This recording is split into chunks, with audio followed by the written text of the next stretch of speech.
পুরুলিয়া পৌরসভার প্রশাসনিক দায়িত্বে বসলেন পুরুলিয়া সদর মহকুমা শাসক উৎপল কুমার ঘোষ। রাজ্য পৌর ও নগর উন্নয়ন দপ্তরের নির্দেশে গতকাল পুরুলিয়া পৌরসভার নির্বাচিত পৌর বোর্ড ভেঙে দেওয়া হয়। নতুন পৌর বোর্ড গঠিত না হওয়া পর্যন্ত প্রশাসক হিসেবে সদর মহকুমা শাসককেই পৌরসভার দায়িত্ব সামলানোর নির্দেশ দেওয়া হয়েছে। আজ আনুষ্ঠানিকভাবে পুরুলিয়া পৌরসভার দায়িত্বভার গ্রহণ করেন উৎপল কুমার ঘোষ। এই উপলক্ষে প্রাক্তন পৌর প্রধান নবেন্দু মাহালি সহ প্রাক্তন কাউন্সিলর ও পৌরসভার কর্মীরা ফুলের স্তবক নিয়ে তাকে শুভেচ্ছা জানান। প্রশাসনিক ধারাবাহিকতা বজায় রেখে পৌর পরিষেবার কাজ স্বাভাবিক রাখতে উদ্যোগী হবে প্রশাসন বলে জানা গিয়েছে। এদিকে পৌর বোর্ড ভেঙে প্রশাসক বসানোর সিদ্ধান্তের কড়া বিরোধিতা করেছে বিজেপি কাউন্সিলররা এই নির্দেশিকার বিরুদ্ধে কলকাতা উচ্চ আদালতে যাওয়ার হুঁশিয়ারি দিয়েছেন। ফলে পুরুলিয়া পৌরসভাকে ঘিরে রাজনৈতিক চাপানোতর আরও তীব্র হওয়ার সম্ভাবনা তৈরি হয়েছে।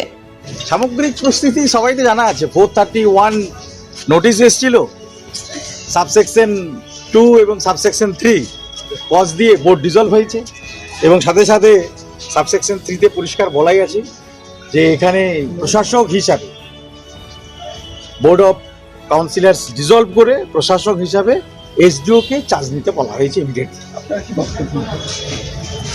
পুরোটাই দলীয় সিদ্ধান্ত, দলের সিদ্ধান্ত চূড়ান্ত। আপনার মানে পৌরসভার বিরুদ্ধে যে অভিযোগ ছিল যে পৌর নাগরিক, এটা আপনারাও বোঝেন, আমরাও বুঝি, জনগণও বুঝছে।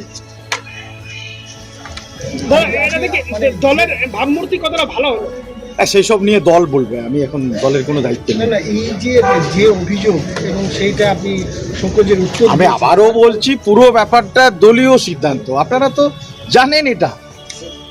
সর্বভারতীয় সাধারণ সম্পাদক 21শে জুলাইয়ের বক্তব্যটাকে ফলো করুন, তাহলেই তো সবকিছু বেরিয়ে আসবে। আর তো কিছু বলার নেই এখানে।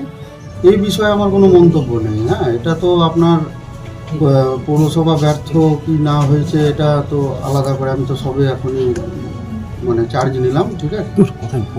আপনি যদি জিজ্ঞাসা করেন তো আমরা শহরের ক্লিনলিনেস, হ্যাঁ, জল সরবরাহ, এই ব্যাপারগুলো তো গুরুত্ব দেওয়ার চেষ্টা করি। যে অভিযোগগুলো উঠছিল সেই বিষয়গুলো, যেমন অভিযোগ নিষ্পত্তি তো আমার দায়িত্ব।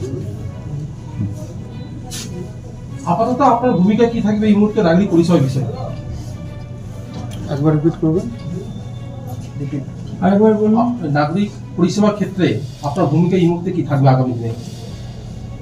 পৌরসভার যেটা ভূমিকা থাকে, নর্মাল যেটা পৌরসভার দায়িত্ব আছে, দায়িত্ব এবং মানে কর্তব্য তো একদম খুব আইনত ডিফাইন্ড, ওয়েল ডিফাইন্ড।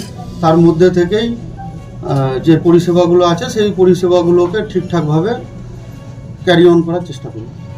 যে বোর্ডটা পৌর বোর্ডকে ভেঙে দেওয়া হয়েছে, এই পৌর বোর্ড হচ্ছে টোটালি অনৈতিকভাবে বোর্ডকে ভেঙে দেওয়া হয়েছে।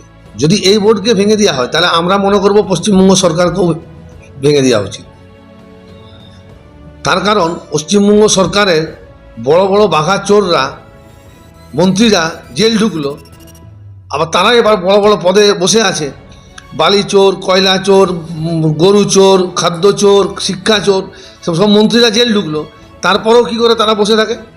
আমরা তো বলবো যে আগে পশ্চিমবঙ্গ সরকারকে ভাঙা উচিত, ডিজলভ করা উচিত। আমাদের যা আইন, তার আইন তো ওইটাও তো তাদের একই রকম আইন হবে।